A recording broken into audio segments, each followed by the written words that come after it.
இன்றைக்கி என்ன ரெசிபி பார்க்க போகிறோன்னா அரிசி உப்புமா. உப்புமா பிடிக்காதவங்க கூட நீங்கள் இதை போல் செஞ்சு கொடுத்தீங்கன்னா ரொம்ப விரும்பி சாப்பிடுவாங்க.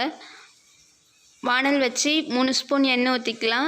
கடுகு 1 ஸ்பூன், உளுத்தம்பருப்பு 1 ஸ்பூன், கடலப்பருப்பு 1 ஸ்பூன். இது பொரிட்டோன்னு 2 வரமிளகா போட்டுட்டு கொஞ்சோண்டு பெருங்காயத்தூள் போட்டுக்கலாம். 2 கட் பண்ணி வச்சுருக்க வெங்காயமும் பச்சை மிளகாவும் இஞ்சி துண்டு கொஞ்சம் ஆட் பண்ணிவிட்டு 1 கேரட் 4-5 பீன்ஸு 1 ஸ்பூன் உப்பு போட்டுக்கலாம். இப்போ இதில் வந்து 1 டம்ளர் நம்ம அரிசி மாவு எடுத்துருக்கோம்.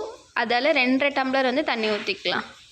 தண்ணி பக்கத்தில் இன்னொரு அடுப்பை வச்சு அது கொதிக்க விட்டு இதில் நம்ம சேர்த்துக்கலாம். சேர்த்துட்டு மேலே கருவேப்பிலை கொத்தமல்லி போட்டுட்டு ஒரு 10 நிமிஷம் வேக விட்டுக்கலாம்.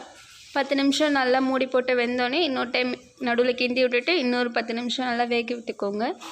20 மினிட்ஸ் அப்புறம் நமக்கு நல்லா உப்புமா வெந்து நல்லா ரெடி ஆகிடுச்சு. இது கூட இதை போல் கத்திரிக்காய் கொஸ்து நீங்கள் வச்சு தொட்டு சாப்பிட்டிங்கன்னா எல்லாருக்குமே ரொம்ப பிடிக்கும்.